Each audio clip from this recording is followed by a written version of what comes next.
I'm son of a farm worker, was a former mine worker, a domestic worker.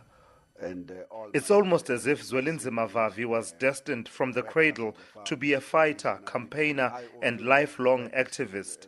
Born in 1962 to a harsh reality on a farm in Hanover, Northern Cape, Vavi experienced firsthand the appalling conditions under which farm laborers lived and worked.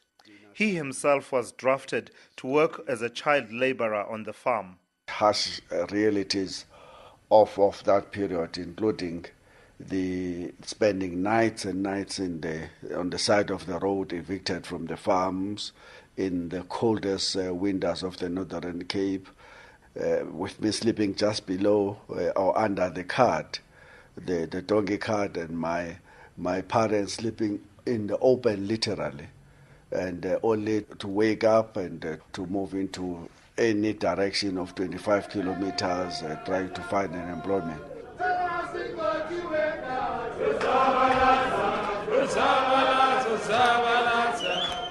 Although he was far removed from the unrest of 1976, it was those events that kick-started a series of political developments that would eventually suck him right into the eye of the country's political storms.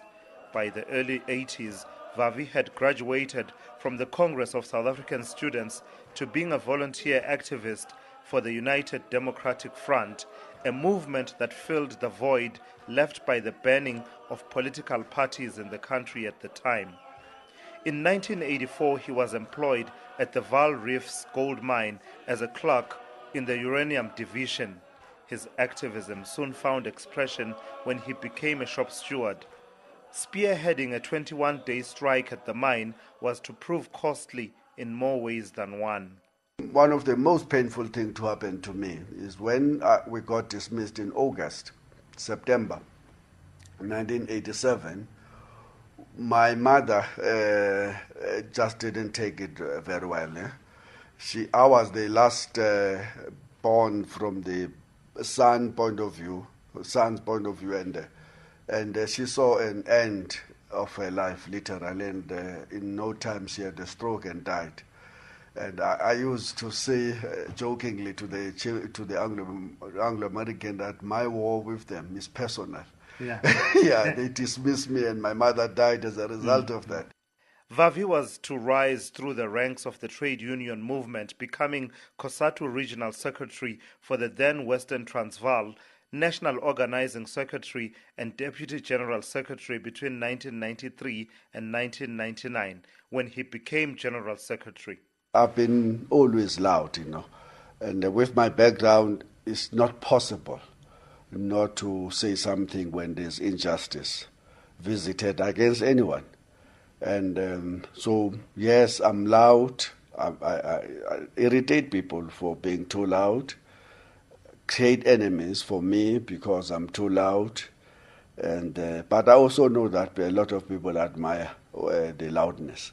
And loud is pretty much how he lives his life, even when he is not at COSATU House or leading a march with loudhailer in hand.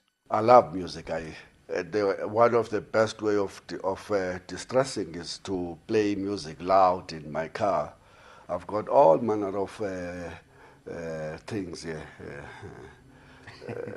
From there's music in my laptop, in my iPad, in my iPod, and I play those things all the time. That's the first thing. And secondly, I love going out to music shows, and I like my sport. We see you all the time when a certain football team is playing. For some reason. Which one? For some reason. There's two football players. You can't say I go to one club.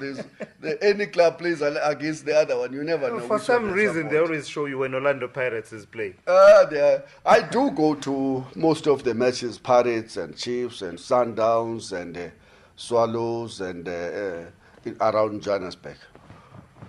So yes, that's what I do.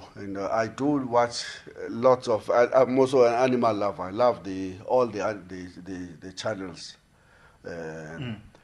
some people can't stand that Animal on Channel, Animal Planet. Yeah, I do. Yeah. Discovery. If I'm doing nothing at home, it's Saturday and Sunday. That's more likely where they will show more interesting things.